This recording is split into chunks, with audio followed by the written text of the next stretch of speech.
Bonjour à tous et à toutes. Aujourd'hui je vais vous réaliser une mouche sèche qui s'appelle la Baetis rhodani, qui est appelée aussi la grande olive, qu'on trouve en ce moment dans nos rivières. Donc pour la réaliser, je vais utiliser un hameçon Fasna tige droite, donc numéro 12. Vous pouvez utiliser aussi du numéro 14, donc F100. Pour le corps, je vais utiliser du Micropolyfloss JMC Olive.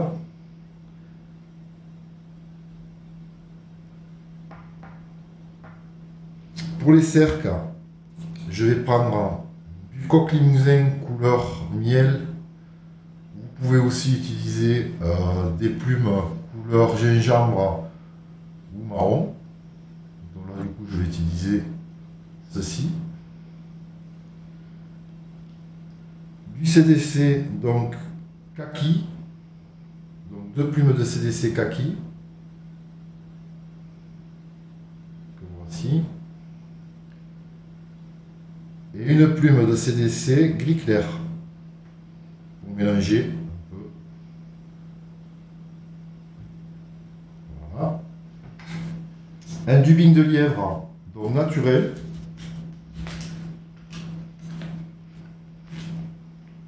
Je vais mélanger avec du dubing de lièvre légèrement olive.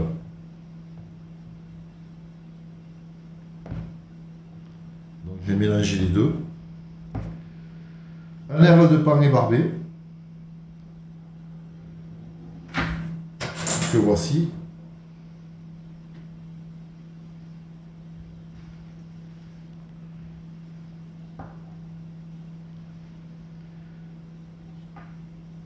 Donc je vais démarrer de l'antron en mèche sur carte, j'avais oublié, antron en mèche sur carte couleur beige, ce qui va donner une couleur du thorax, ça va donner un côté larvaire à la mouche. Donc je vais démarrer le montage avec la swap Micropolyfloss olive. Je vais venir fixer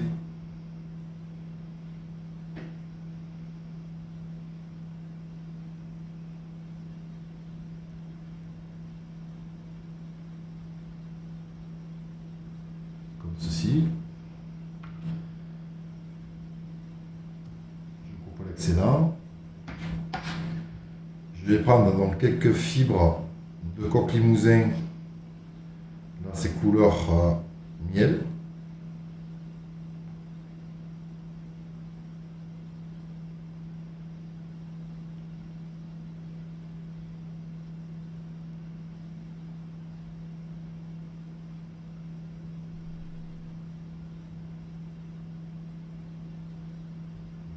Ajuster la longueur pour respecter les proportions.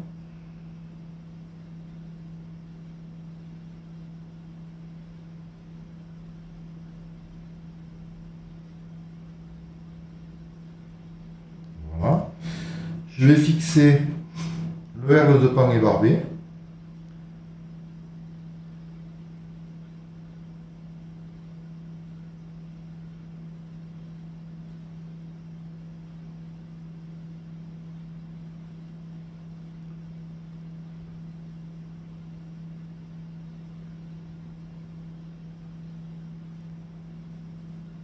Je vais commencer à réaliser le corps. Donc j'emprisonne les fibres jusqu'à l'avant.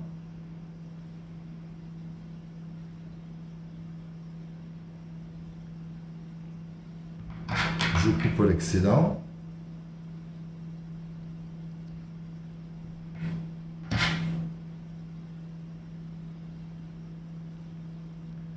Et là je vais réaliser un corps conique comme je fais souvent sur mes mouches.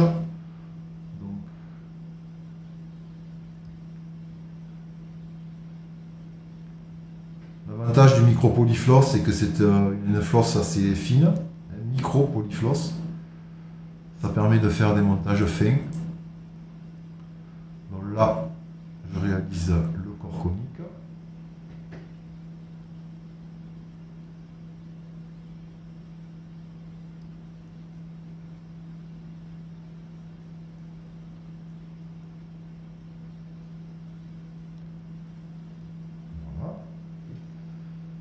prends un petit peu, je vais passer un petit coup de vernis juste pour coller le cerclage là, de pan quand je vais tourner. Hop. Une touche de vernis. Et je vais tourner le verre de pan. Inspire, espacer.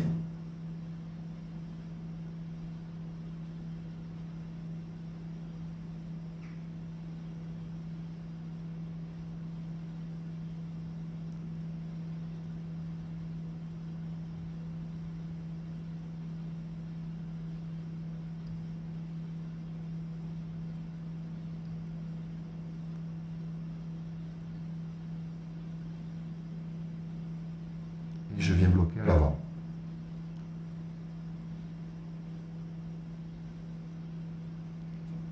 Je coupe l'excédent de verre de pan.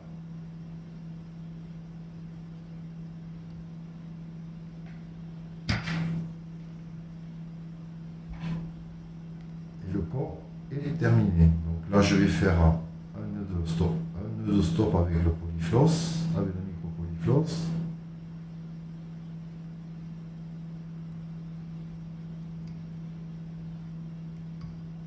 Voilà. Et je vais couper.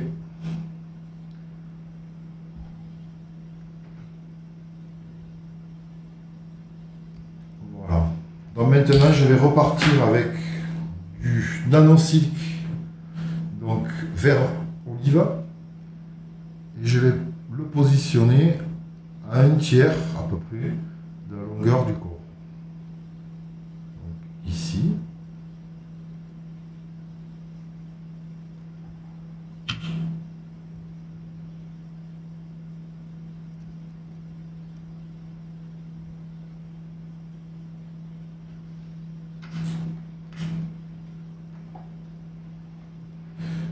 Donc je vais réaliser une boucle à nubie.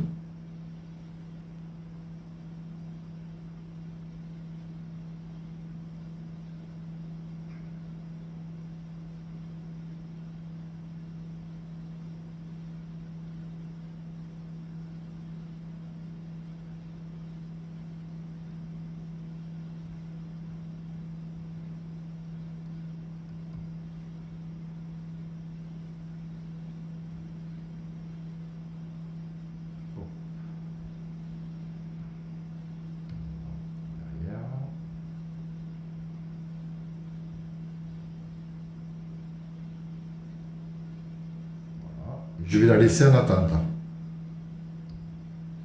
ceci. Voilà. Ensuite, je vais prendre donc l'entron en mèche sur carte. Je vais couper. Et je vais le séparer en deux. Je vais le diviser en deux pour avoir deux fibres.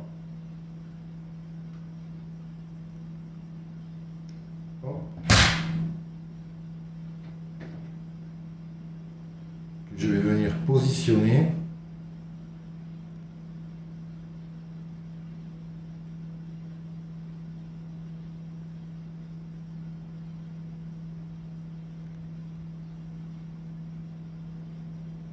ici.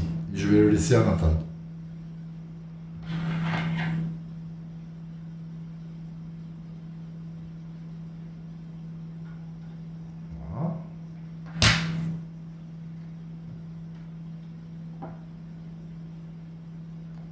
Ensuite, je vais prendre mes plumes de CDC. Donc, je vais prendre les deux plumes de CDC kaki que je vais mettre côte à côte et je vais enlever le rachis.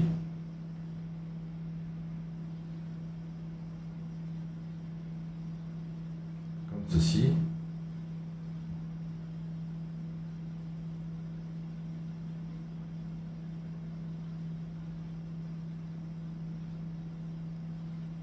J'enlève le rachis, je mets mes plumes à la plante, je fais pareil de l'autre côté.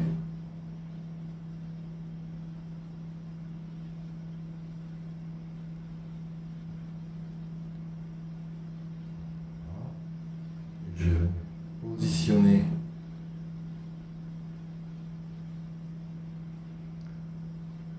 les plumes de CDC.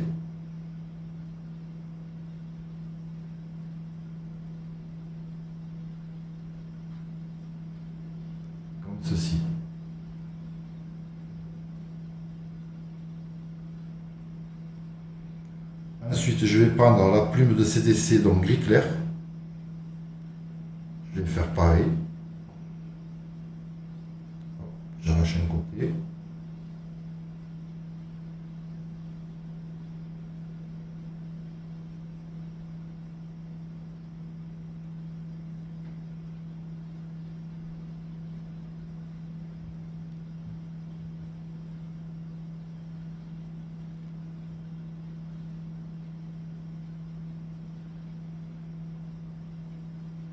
C'est une mouche qui est quand même assez grande, hein, on appelle la grande olive. Donc là, je vais venir fixer les plumes de CDC, donc kaki et gris clair. Voilà. L'excédent.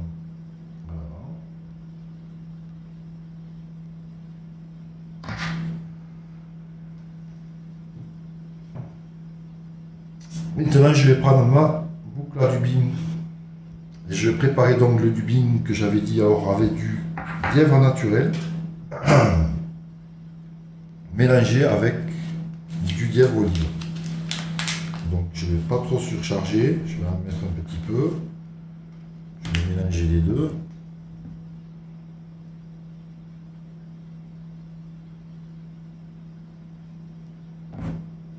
Ça va donner une couleur un peu olive, mélangée avec la couleur naturelle du lièvre, qui est un peu plus claire.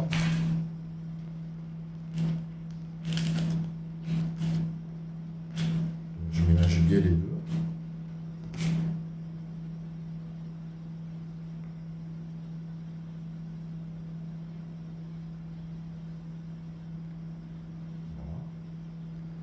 Là, je vais mettre mon dubbing dans la boucle. Je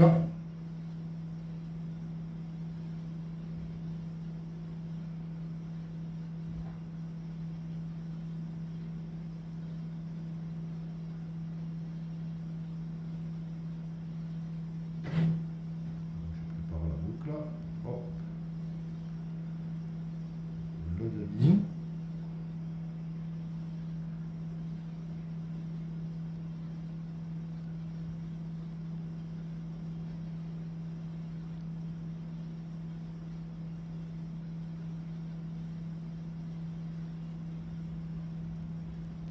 Je twist. Du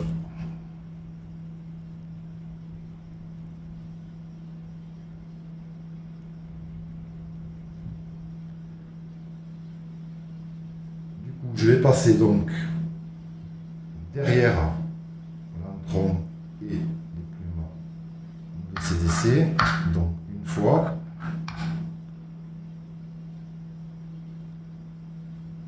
Deux fois.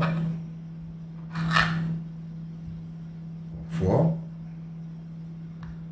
Je vais repasser à l'avant.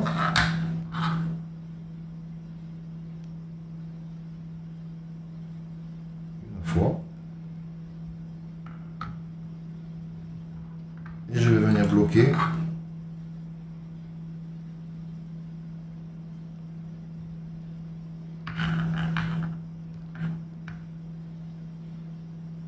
le fil twisté avec le nanocycle.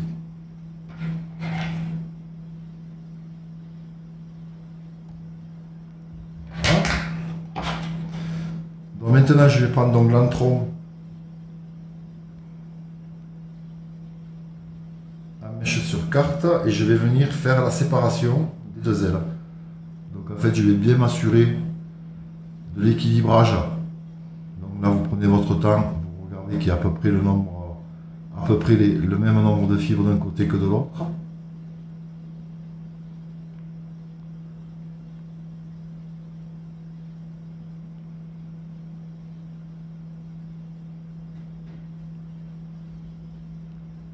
Je vais venir bloquer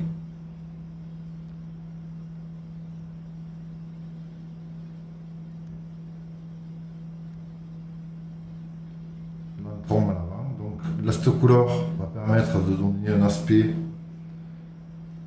larvaire. Donc pouvez le faire aussi avec du faisan, faire la séparation. Donc là, hop. Maintenant, je vais réaliser la tête.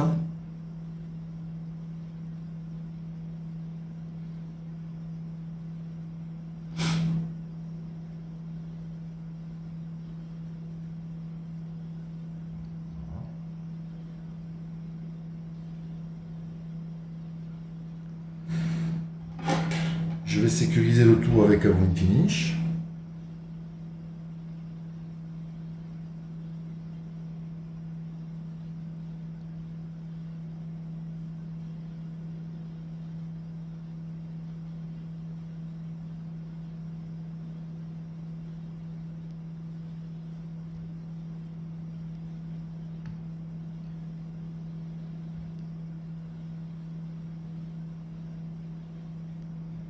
Je coupe l'excédent de fil.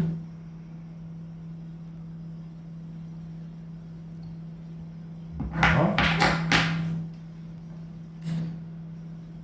Donc là, je vais brûler un petit peu les fibres avec le briquet qui dépasse un peu devant. Attention de ne pas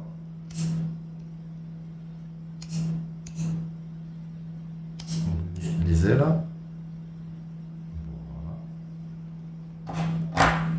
Je vais retailler maintenant ma mouche. Alors pour la retailler, je prends la mouche avec mes deux doigts. Et avec les ciseaux, en fait, je vais suivre la courbure de mes doigts. Voilà. Tac. Comme ceci.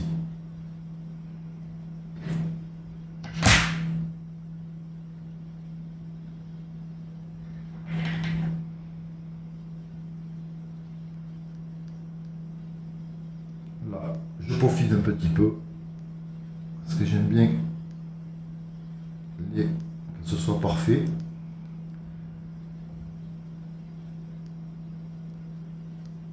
Voilà. Une petite touche de vernis sur la tête pour sécuriser le tout.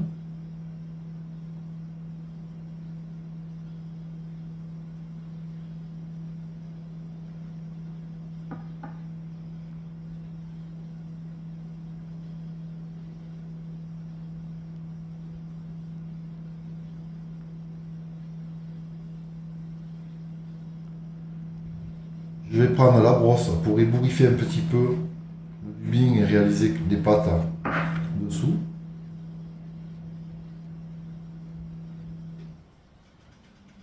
Voilà. Et la mouche est terminée. Voici une Baitis Rhodani montée en CDC séparée par de l'antron en taille 12. Une mouche qui vous donnera de très bons résultats. C'est la mouche de la saison. Il y en a dans les rivières. Je vous rappelle que le 3 mars, la PPMA de Rodez organise le Troc & Co, salle polyvalente de Druel. Donc nous serons présents sur le stand de montage. Moi je serai présent sur le stand aussi des guides de pêche. Mais je serai beaucoup sur le stand aussi de montage avec le club mouche de Rodez, en compagnie des monteurs expérimentés du club et Monsieur JLP, monteur espagnol qui réalise de très bons montages. Et vous pourrez lui poser des questions, me poser des questions. On vous réalisera des mouches, des nymphes, des streamers ou des noyés. Donc ça sera une journée où on va prendre un grand plaisir à vous faire voir un peu tout ça. Je vous souhaite une très bonne journée et je vous dis à bientôt.